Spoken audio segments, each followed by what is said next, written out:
Hello everyone, this is Preeti. Start करते हैं आज की क्लास। स्टार्ट करेंगे लास्ट क्लास में हमने जो कंक्लूजन निकाला था उससे। कंक्लूजन क्या था कि हमारे पास जो डायपोल मोमेंट आ रहा है किसके लिए, मैग्नेट के लिए, और जो डायपोल मोमेंट आ रहा है किसके लिए, सोलेनॉइड, है ना। दोनों इक्वल हैं। ओके, यहाँ पर जो हमें मैग्नेटिक फील्ड मिलती है वो मिलती है करंट के कारण। ओके, और यहाँ पर जो हमें मैग्नेटिक फील्ड मिल रही है वो नेचुरल है।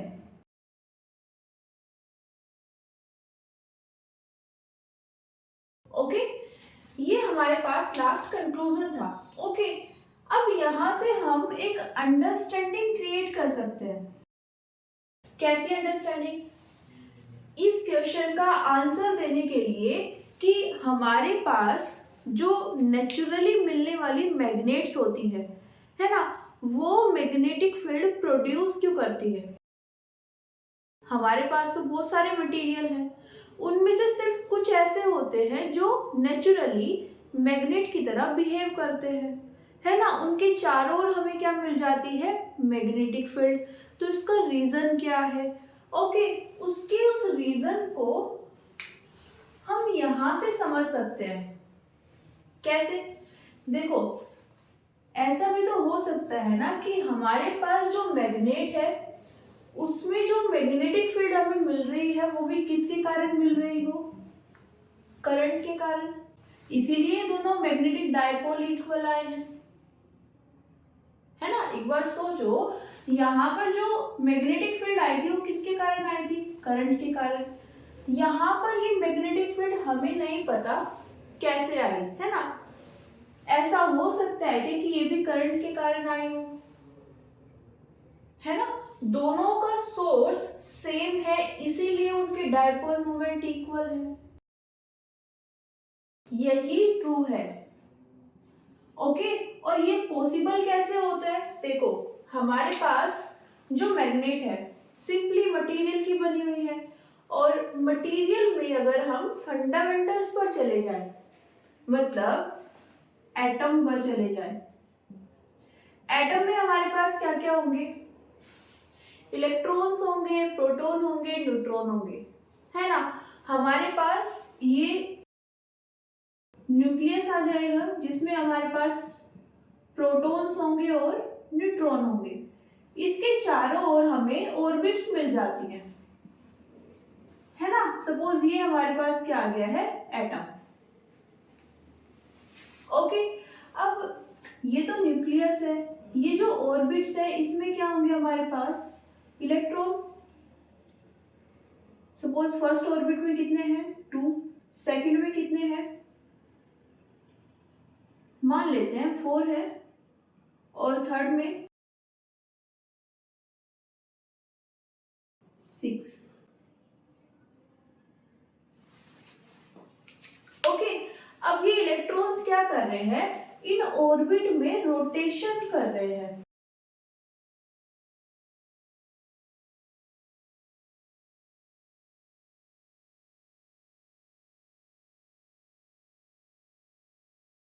ओके, कोई भी मटेरियल है हमारे पास, फंडामेंटल्स पर जाए हमें क्या मिल जाएंगे, एटम्स।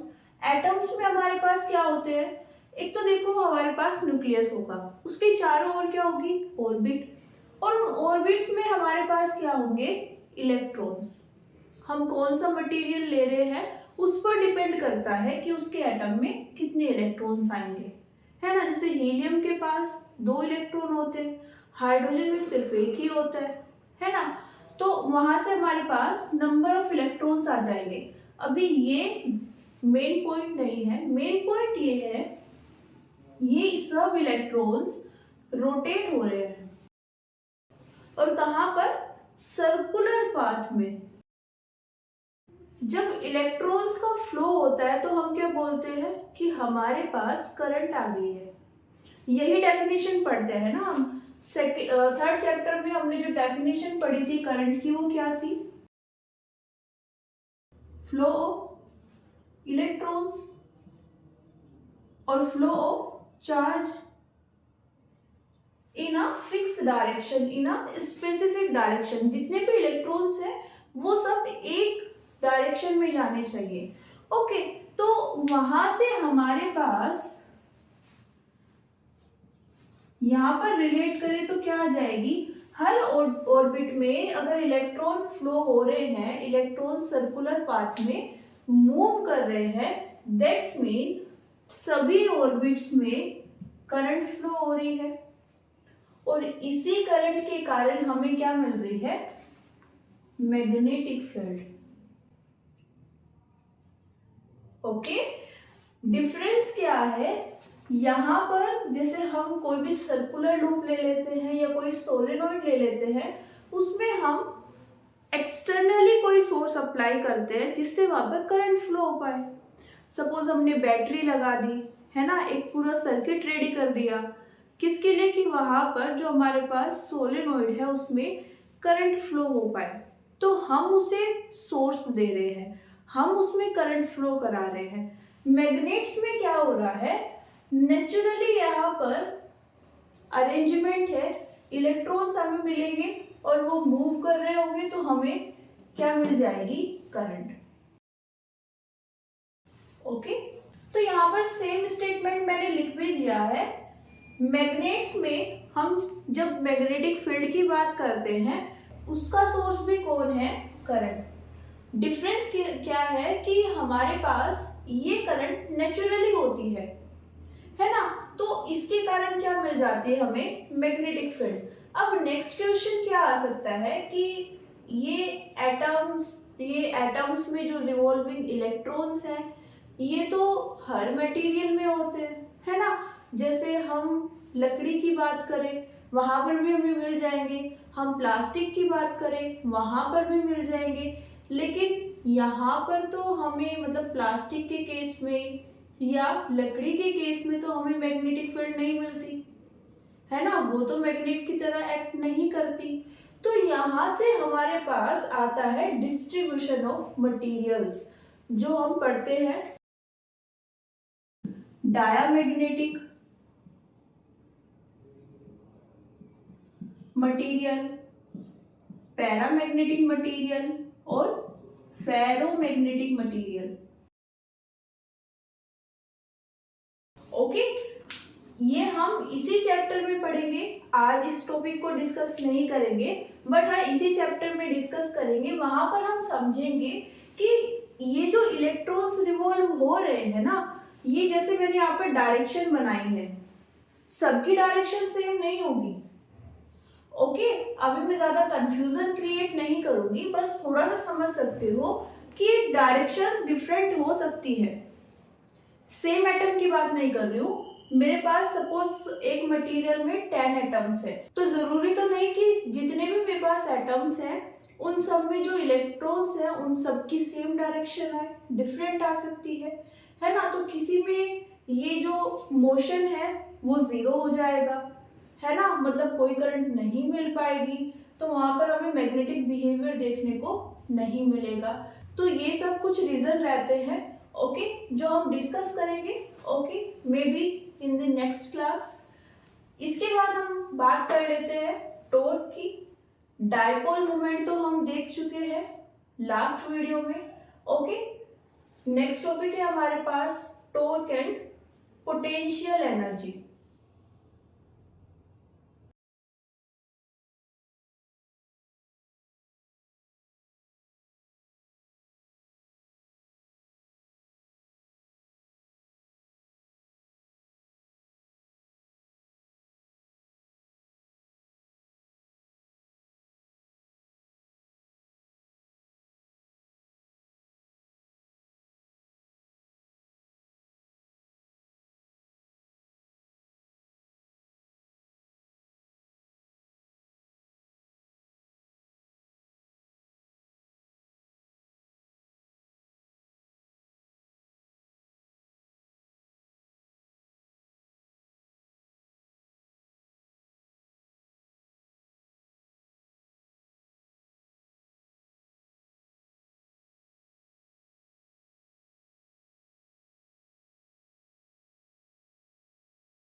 देखो यहाँ पर हमने क्या किया है, टॉर्क निकालना चाहते हैं किसी भी बार मैग्नेट का। ओके, हमने क्या किया है, हमारे पास जो कंपास होता है उसमें सेंटर में एक निडल होती है, कुछ इस शेप की होती है।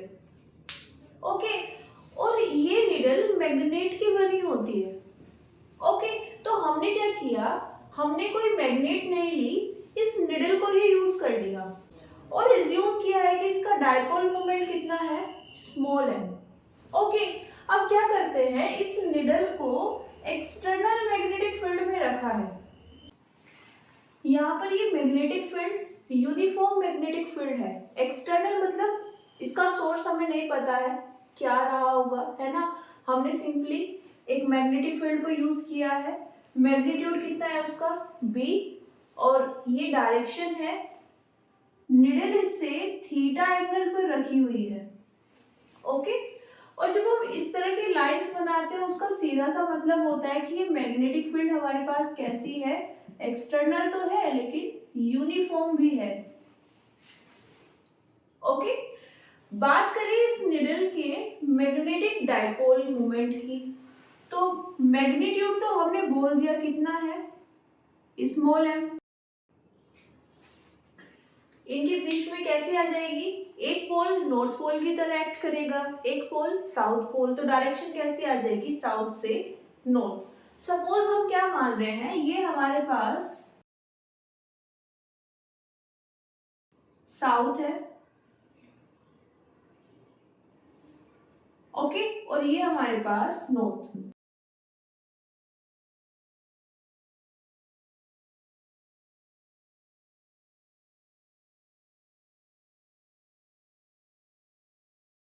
ये क्या आ जाएगी हमारे पास, डायरेक्शन। अब इसके अकॉर्डिंग अगर हमें क्या देखना है, टॉर्क। टॉर्क कितना होता है, M B sine theta. Okay, और थीटा क्या है यहाँ पर, हमने एज्यूम किया है कि निडल और मैग्नेटिक फील्ड के बीच में जो एंगल है। ओके, यहां से हमारे पास एज यूजुअल क्या आ जाएगा, m cross b, vector product. Okay, ये जब हमने मैग्नेटिक फील्ड वाला चैप्टर किया था, चैप्टर 4, वहां पर हमने ये डायरेक्ट लिख दिया था, कोई डायग्राम ड्रॉ नहीं किया था। ओके, तो यहाँ पर हम निडल का यूज कर रहे हैं। इसके बाद हम क्या निकालने वाले हैं, पोटेंशियल एनर्जी। ओके, तो उसके लिए हमने इन क्वांटिटीज को पहले ही डिफाइन कर दिया है। ओके, बात करेंगे पोटेंशियल एनर्जी की,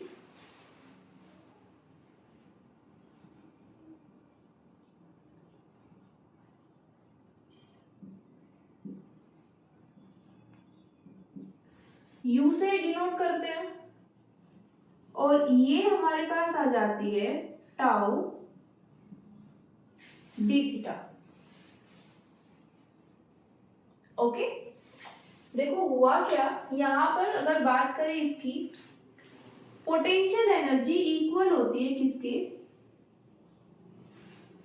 वर्क डन के। ओके, यहाँ पर नेगेटिव साइन भी हम यूज करते हैं। ओके, वो डिपेंड करता है कि कौन किसके ऊपर वर्क कर रहा है। ओके, फिलहाल हम साइन की बात नहीं करते हैं, सीधा सीधा डिपेंडेंस देख लेते हैं। ओके, यहाँ पर W क्या होता है, फोर्स इनटू डिस्प्लेसमेंट।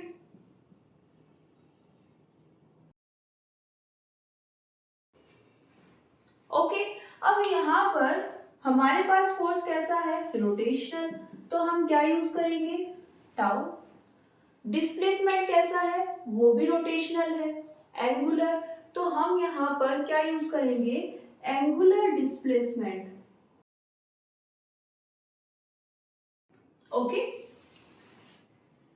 तो यहां से हमारे पास मान लेते हैं कि टॉर्क तो कितना ले लिया हमने, टाउ, और एंगुलर डिस्प्लेसमेंट कितना है, डी थीटा। डी थीटा कैसे आया, अब देखो यहां पर सपोज ये इस ओरिएंटेशन में है, ये डायपोल मोमेंट की डायरेक्शन और ये मैग्नेटिक फील्ड की, यहाँ पर टॉर्क आएगा, टॉर्क आगे क्या करेगा, इसको रोटेट करने की कोशिश करेगा, है ना।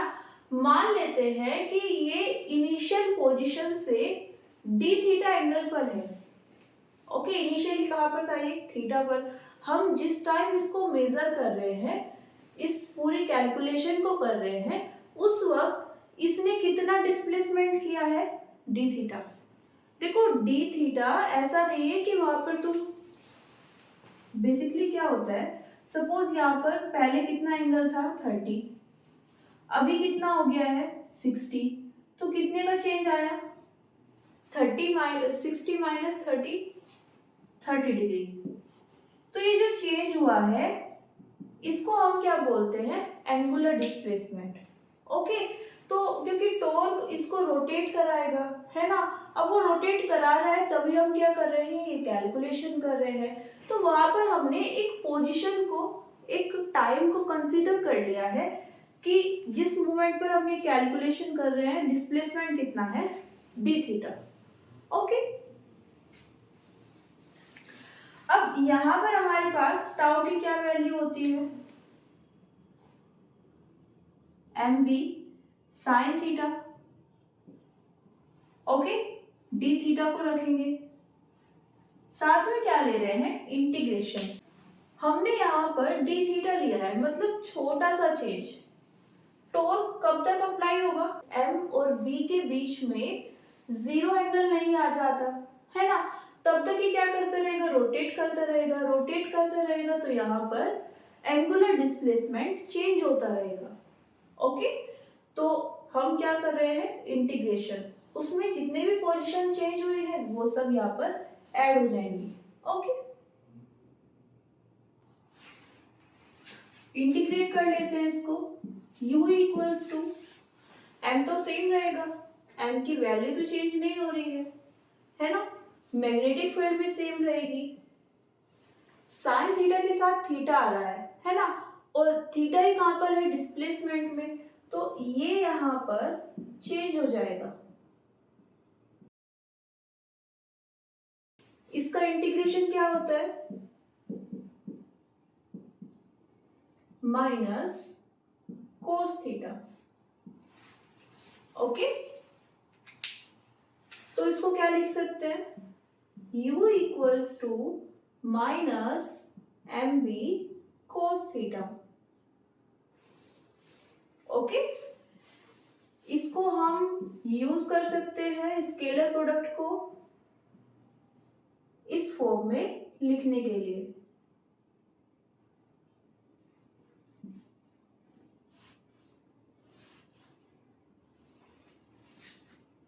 ओके, नोट कीजिए।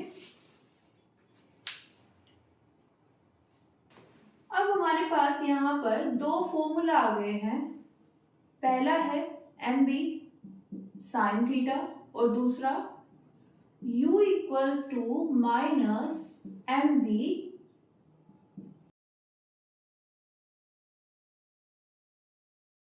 केस 1 लेते हैं, मान लेते हैं थीटा कितना है 0, टॉर्क कितना हो जाएगा, एम बी साइन 0 मतलब 0।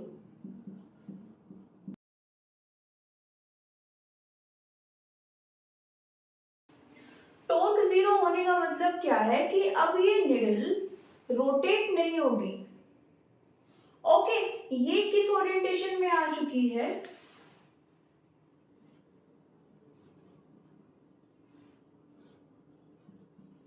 अलोंग दी मैग्नेटिक फील्ड, और उसका मोमेंटम भी कितना हो चुका है, सॉरी उसका डायपोल मोमेंट भी किसके अलोंग हो चुका है ना, वो खुद अलोंग हो गई है मैग्नेटिक फील्ड की, तो एम भी उसके अलोंग हो जाएगा इस स्टेटमेंट में।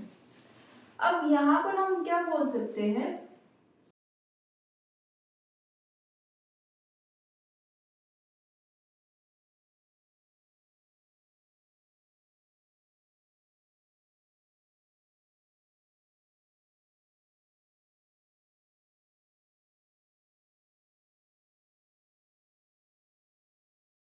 निडल रेस्ट में है।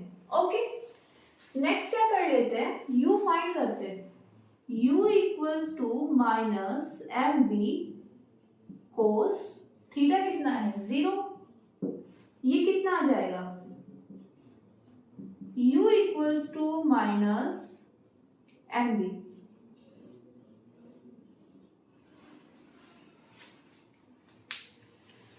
पोटेंशियल एनर्जी मिनिमम है। जब भी पोटेंशियल एनर्जी मिनिमम होती है तो ये देखा गया है कि जो भी हम ऑब्जेक्ट ले रहे हैं, जिस भी ऑब्जेक्ट की हम बात कर रहे हैं, वो अपनी स्टेबल इक्विलिब्रियम में होगा। देखो ये यहाँ पर क्या हो रहा था, रोटेट हो रहा था, किसकी वजह से, टॉर्क की वजह से। टॉर्क जीरो हो गया, ये रेस्ट में आ गया, रेस्ट में आ गया मतलब इक्विलिब्रियम में आ गया है। अब इसकी पोजीशन चेंज नहीं हो रही है। यहाँ पर एनर्जी कितनी आई है, मिनिमम। तो हम बोल सकते हैं कि एनर्जी जब भी मिनिमम होगी वो पर्टिकुलर ऑब्जेक्ट अपने स्टेबल इक्विलिब्रियम में होगा। ओके,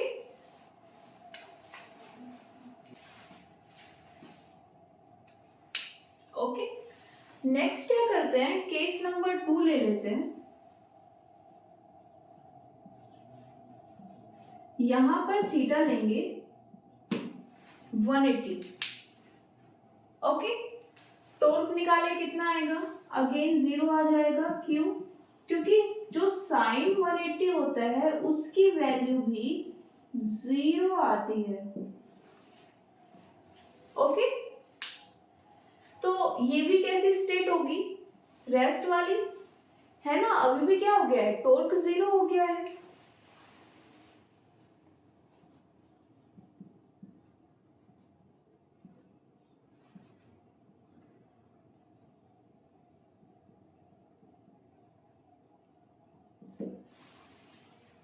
एक बार क्या निकाल लेते हैं, पोटेंशियल एनर्जी भी निकाल लेते हैं। U equals to minus M B cos 180। Cos 180 कितना होता है, -1। तो ये कितना आ जाएगा, एक माइनस ऑलरेडी है यहाँ पर, ये हो जाएगा U equals to plus M B. Okay, U equals to plus M B. देखो यहाँ पर तो कैसी एनर्जी थी, मिनिमम, यहाँ पर कैसी हो गई है, मैक्सिमम। ओके, तो हुआ क्या, देखो ये रेस्ट पर तो है लेकिन ये अनस्टेबल इक्विलिब्रियम है। देखो सिंपल सा एग्जांपल होता है, अगर कोई बॉल यहाँ पर रखी हुई है ना, और मैं हल्का सा, बहुत ही हल्का सा इसको पुश दे दूं, ये क्या होगा, ये तो इस साइड आ जाएगी बॉल या फिर इस साइड, है ना। अगर मैं इस बॉल को यहाँ पर रख देती हूँ, अब मैं चाहे इस साइड पुश करूं या फिर इस साइड, क्या लगता है ये यहाँ पर इस साइड जा पाएगी क्या, नेवर।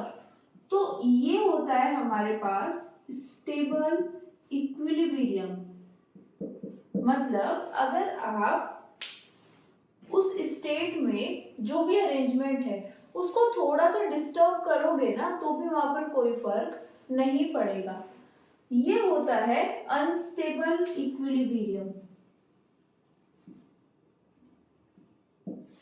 मतलब यहाँ पर अगर आपने थोड़ा सा भी डिस्टर्ब किया अरेंजमेंट को तो क्या होगा, ये वाला इक्विलिब्रियम चला जाएगा, बॉल इस पोजीशन पर नहीं रहेगी। वैसी ही सिचुएशन यहाँ पर होती है।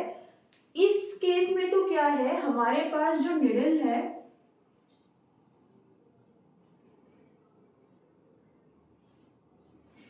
वो इस तरह से है कि उसका डायपोल मोमेंट और मैग्नेटिक फील्ड दोनों सेम डायरेक्शन में है, तो वो यहाँ पर रेस्ट में है। बात करें अगर यहाँ पर,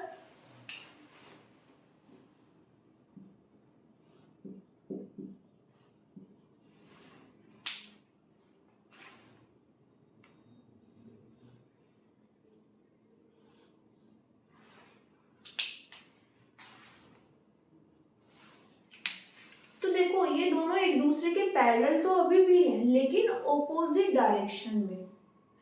दोनों सिचुएशन में जो ये निडल है ये रेस्ट में होगी, लेकिन यहाँ पर ये स्टेबल इक्विलिब्रियम बोला जाएगा और यहाँ पर अनस्टेबल।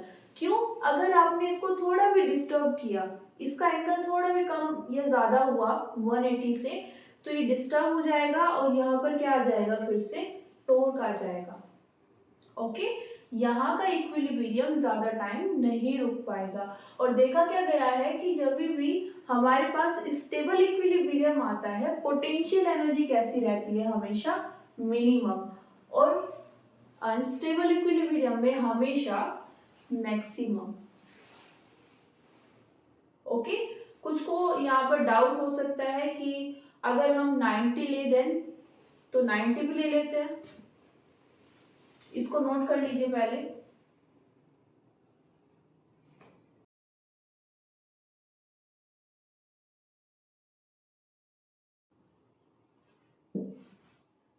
केस थर्ड में क्या करेंगे, थीटा को 90 लेंगे, यहां पर रखते हैं, टाउ कितना हो जाएगा, एम बी साइन 90, साइन 90 कितना होता है 1, तो टॉर्क आ जाएगा एम बी।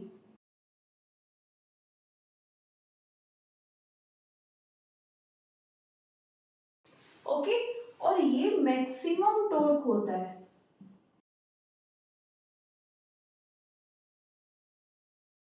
इस ओरिएंटेशन में निडल पर सबसे ज्यादा टॉर्क वर्क करता है, तो सीधी सी बात है ये रेस्ट वाली पोजीशन तो है नहीं। ओके, पोटेंशियल एनर्जी अगर निकालें वो कितनी आएगी,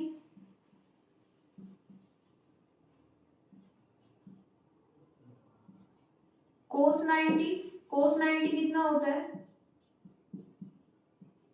0, तो ये कितना आ जाएगा यहाँ पर u equals to minus M B into 0, मतलब 0।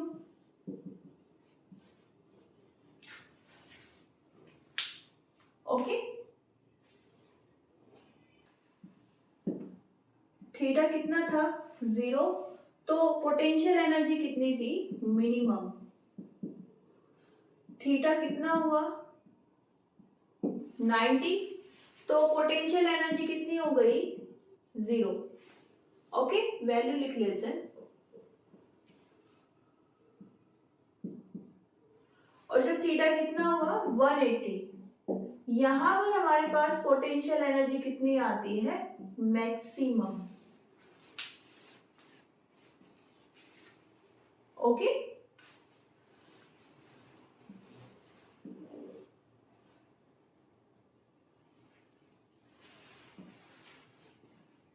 नोट कर लीजिए।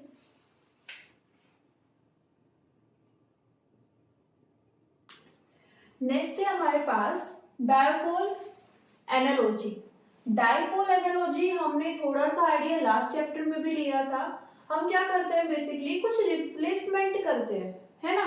सपोज हमारे पास इलेक्ट्रिक फील्ड वाले एक्सप्रेशन है, उनमें हम कुछ चीजों को रिप्लेस करेंगे, है ना, और हमें क्या मिल जाते हैं मैग्नेटिक फील्ड के जो एक्सप्रेशन है। लेकिन ये सिर्फ कब होता है, जब हम डायपोल वाले एक्सप्रेशंस को रिप्लेस करते हैं, है ना। जहां पर भी हमारे पास डायपोल मोमेंट आ जाता है, वो चाहे इलेक्ट्रिक फील्ड है या फिर मैग्नेटिक फील्ड, उन सभी एक्सप्रेशन से हम इलेक्ट्रिक फील्ड से मैग्नेटिक फील्ड और मैग्नेटिक फील्ड के एक्सप्रेशन से इलेक्ट्रिक फील्ड वाले एक्सप्रेशंस को गेन कर सकते हैं without any calculation. Okay, first होता है इलेक्ट्रिक फील्ड। अगर हम ले रहे हैं, सपोज हमारे पास इलेक्ट्रोस्टैटिक्स के एक्सप्रेशंस है, ओके, उसमें हमें क्या मिलेगी इलेक्ट्रिक फील्ड मिलेगी। तो अगर हमें मैग्नेटिक फील्ड वाले एक्सप्रेशन चाहिए तो क्या करेंगे, उसको रिप्लेस कर देना है मैग्नेटिक फील्ड से। ओके, अब इसका उल्टा भी हो सकता है, मैग्नेटिक फील्ड को किससे रिप्लेस कर सकते हो, इलेक्ट्रिक फील्ड से। ओके, नेक्स्ट हमारे पास जो कांस्टेंट होते हैं इलेक्ट्रिक फील्ड में क्या होता है 1/ε0 परमिटिविटी। ओके, इसको हम किससे रिप्लेस कर सकते हैं, परमिएबिलिटी से, म्यू नॉट। ओके, दोनों वैक्यूम के लिए होते हैं। यहाँ पर हमें किसको किससे रिप्लेस करना है, डायपोल मोमेंट होता है ये इलेक्ट्रिक फील्ड में, इसको हम किससे रिप्लेस कर रहे हैं मैग्नेटिक डायपोल मोमेंट से। यहाँ पर हमारे पास ये एक्सप्रेशन आता है कब, जब हम कोई इलेक्ट्रिक डायपोल लेते हैं और उसकी इक्वेटोरियल पोजीशन पर इलेक्ट्रिक फील्ड निकालते हैं। ओके, तो ये बेसिकली हम यहाँ पर क्या निकाल रहे हैं, इलेक्ट्रिक फील्ड, तब हमें ये एक्सप्रेशन मिलता है। ओके, अब यहाँ पर जब हम इनको रिप्लेस करेंगे इन क्वांटिटीज को, तो हमें क्या मिल जाएगा, मैग्नेटिक फील्ड का एक्सप्रेशन। कहाँ पर, अगर हम कोई मैग्नेटिक डायपोल ले और उसकी इक्वेटोरियल पोजीशन पर क्या निकाले, मैग्नेटिक फील्ड, तो ये एक्सप्रेशन आ जाएगा। ओके, नेक्स्ट, ये भी क्या है हमारे पास, इलेक्ट्रिक फील्ड, लेकिन कहां पर, एक्सियल पोजीशन पर। ओके, ये क्या है, मैग्नेटिक फील्ड, कहां पर, अगेन एक्सियल पोजीशन पर। ओके, ये जब हम क्या यूज करते हैं, मैग्नेटिक डायपोल, और ये इलेक्ट्रिक डायपोल के लिए, सॉरी ये। ओके, नेक्स्ट आता है हमारे पास टॉर्क। टॉर्क में हमें क्या मिल जाएगा, P cross E। Magnetic field में जब हम बात करते हैं तो हमें क्या मिलता है, M cross B। Potential energy, यहां पर हमें क्या मिल जाता है, P डॉट E, और यहां पर M dot B। Okay, P को M से रिप्लेस करेंगे और E को B से, दोनों में हमें डॉट प्रोडक्ट मिलता है, दोनों में नेगेटिव साइन होता है। वैसे यहाँ पर दोनों में क्रॉस प्रोडक्ट मिलता है और दोनों में पॉजिटिव साइन होता है। ओके, तो इसको नोट कर लीजिए।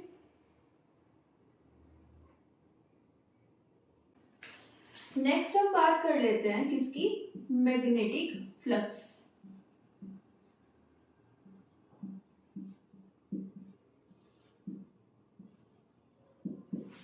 मैग्नेटिक फ्लक्स को हम रिप्रेजेंट करते हैं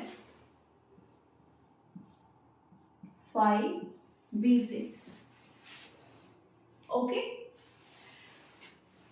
होता क्या है,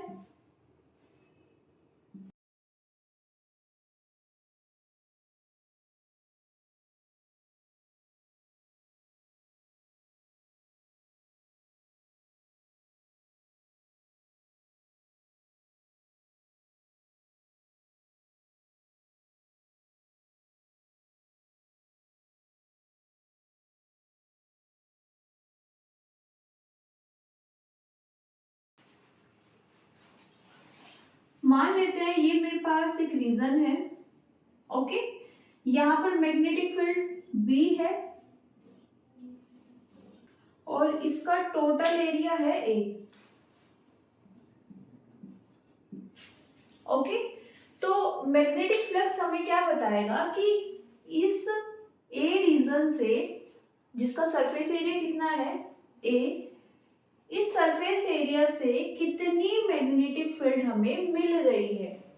ओके, और इसको हम कैसे मेजर कर सकते हैं, मैथमेटिकली इसे हम लिखते हैं B डॉट A।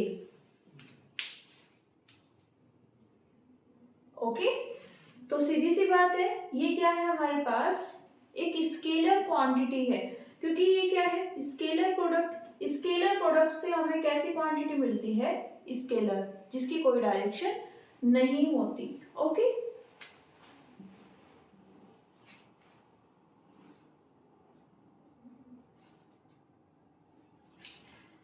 इसकी यूनिट होती है वेबर। ओके, दूसरा, इसको हम क्या बोलते हैं, टेस्ला,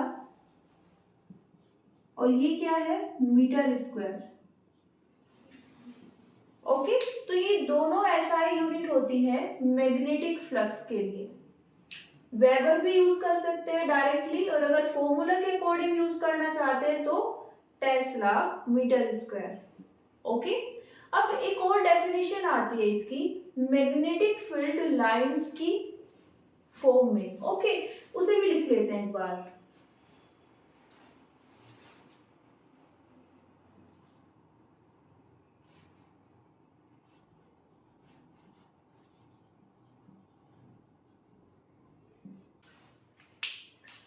तो यहाँ पर सेकंड क्या आता है स्टेटमेंट मैग्नेटिक फ्लक्स के लिए कि हम मैग्नेटिक फ्लक्स को मैग्नेटिक फील्ड लाइंस की टर्म्स में भी समझ सकते हैं। कैसे?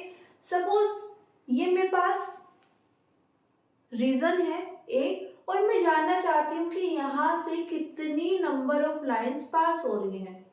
ओके, तो क्योंकि जितनी नंबर ऑफ लाइंस, जितनी मैग्नेटिक फील्ड की लाइंस पास करेंगी उतनी ही मैग्नेटिक फील्ड होगी।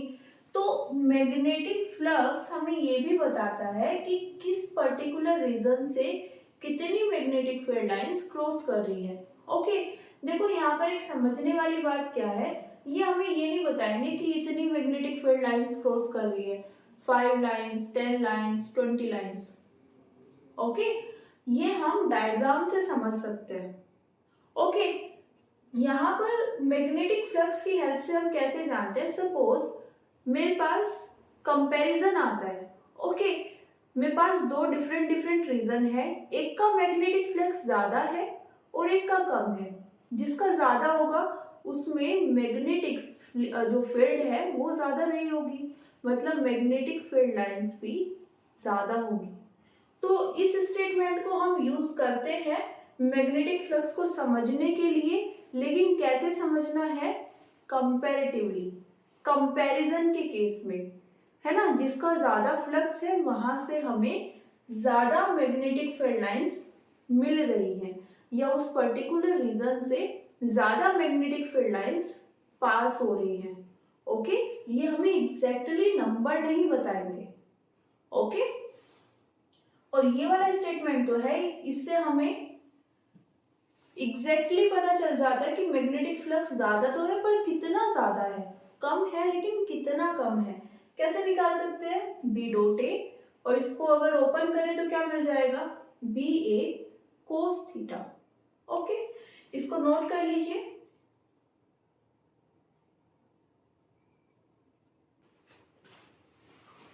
नेक्स्ट है हमारे पास गोस लॉ।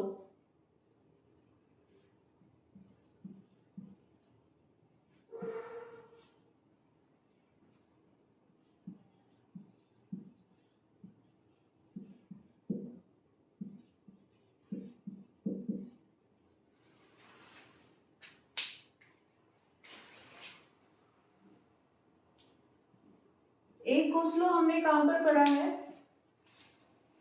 इलेक्ट्रिक फील्ड में। एक गोस लॉ यहाँ पर है, किसमें? मैग्नेटिक फील्ड में। ओके, तो इसका स्टेटमेंट देख लेते हैं पहले।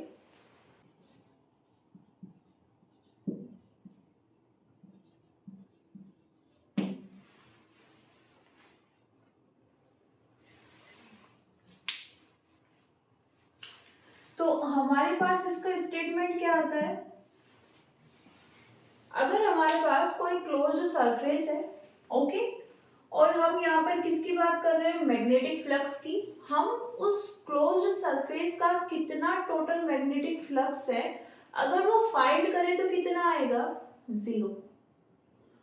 टोटल मैग्नेटिक फ्लक्स 0 होने का मतलब क्या है? अभी हमने बोला था कि जितना ज्यादा फ्लक्स होगा उतनी ज्यादा मैग्नेटिक फील्ड लाइंस पास हो रही है ना। मैग्नेटिक फ्लक्स कितना आ गया है? 0। मतलब वहां पर जो नेट मैग्नेटिक फील्ड लाइंस होंगी जो उस रीजन को क्रॉस कर रही होंगी वो भी कितनी है? 0। अब ये कैसे हुआ? एक बॉडी एज्यूम कर लेते हैं।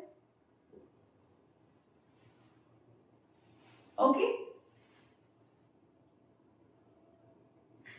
ये छोटा सा इसका एक रीजन ले लेते हैं। एरिया कितना है? Small D A. Okay, magnetic field. Okay, तो यहां पर अगर हम इस छोटे से रीजन में क्या जानना चाहें? मैग्नेटिक फ्लक्स कितना आएगा? B dot D A. देखो इन लाइंस का मतलब क्या है? यूनिफॉर्म मैग्नेटिक फील्ड है ना। तो यहाँ पर इस पर्टिकुलर रीजन में भी क्या मिल जाएगी हमें, यूनिफॉर्म मैग्नेटिक फील्ड। तो उसके लिए हमने क्या रखा है, बी। इस रीजन का एरिया कितना लिया है हमने, डी ए। तो डी ए फ्लक्स कितना आ जाएगा, बी डॉट डी ए। बात करें अगर किसकी, नेट मैग्नेटिक फ्लक्स की, तो हम क्या करेंगे, इंटीग्रेट करेंगे। ये पूरी बॉडी है ना, इसका छोटा सा रीजन हमने लिया था, एरिया कितना था, डी ए।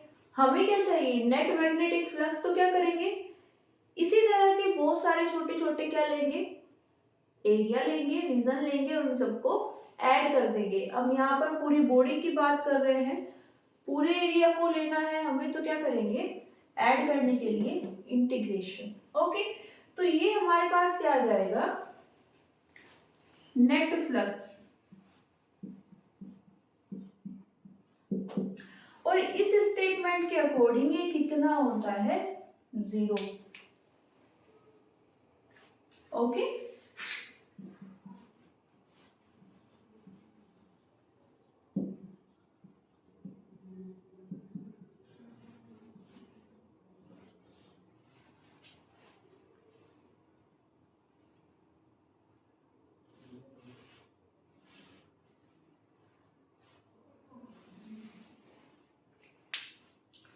यहाँ पर हम जिस क्लोज्ड सरफेस की बात कर रहे हैं, जैसे हमने बोला था इलेक्ट्रिक फील्ड में, यहाँ पर भी ये क्लोज्ड सरफेस 3D होनी चाहिए।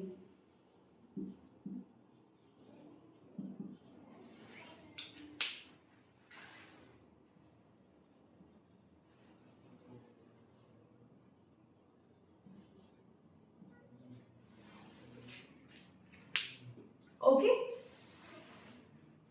क्लोज सरफेस कैसी होनी चाहिए, 3D। ये जो सिंबल होता है इंटीग्रेशन के लिए हम ये सिंबल यूज करते हैं, इसका मतलब क्या है, हम सरफेस इंटीग्रल ले रहे हैं,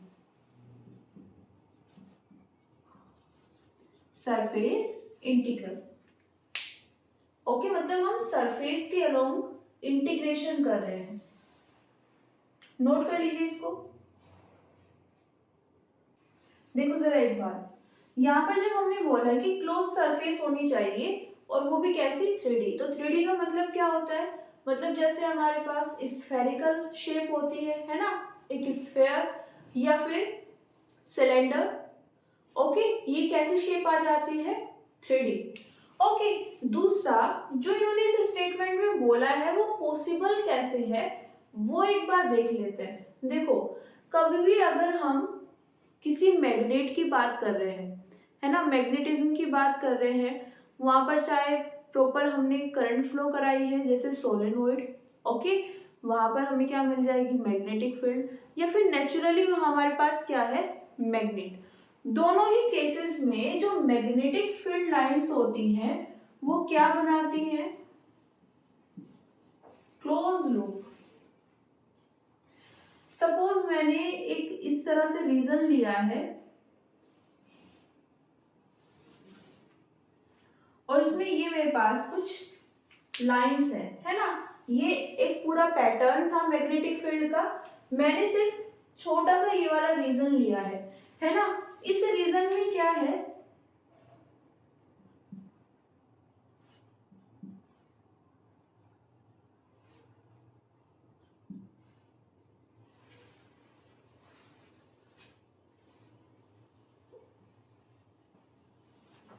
ये मेरे पास मैग्नेटिक फील्ड लाइंस है जो क्या बना रही है, क्लोज लूप। अब जरा देखो, अगर मैं मान लू ये क्या है, साउथ पोल और ये क्या है, नॉर्थ पोल, तो एक लाइन ये हुई जो कहां पर जा रही है, साउथ से नॉर्थ।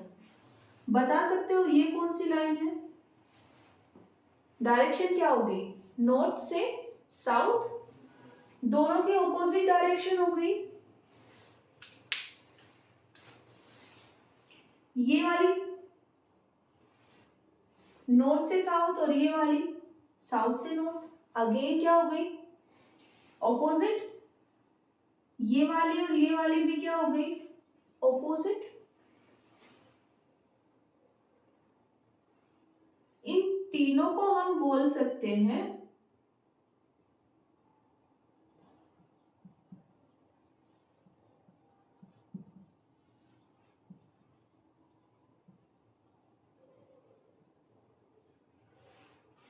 और इन तीनों को क्या बोल सकते हैं?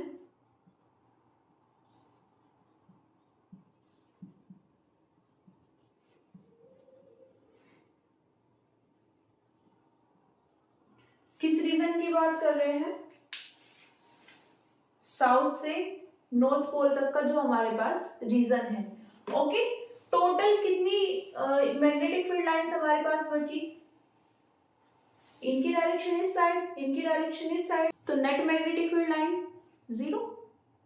ओके, तो यहाँ पर हमारे पास स्टेटमेंट भी यही है कि हमारे पास जो नेट मैग्नेटिक फ्लक्स होता है वो कितना आ जाएगा? 0। देखो यहाँ पर सपोज तुमने ये पॉइंट कंसीडर किया है, इस पर तुम क्या निकालना चाहते हो? Magnetic field. मैग्नेटिक फील्ड 0 नहीं हुई है। ओके, मैग्नेटिक फील्ड 0 नहीं हुई है, मैग्नेटिक फ्लक्स 0 हुआ है, वो भी नेट मैग्नेटिक फ्लक्स। ओके, तुम सिर्फ इस लाइन के लिए निकालो या इस ऊपर वाले सर्कल के लिए निकाल लो, क्या मैग्नेटिक फ्लक्स नॉन जीरो आ जाएगा, है ना? या इसके लिए निकाल लो, ये भी कितना आ जाएगा? नॉन जीरो आ जाएगा। सिर्फ क्या हुआ है? नेट मैग्नेटिक फ्लक्स 0 हुआ है। अभी भी मैग्नेटिक फील्ड तुम्हें एज इट इज मिल जाएगी। ओके,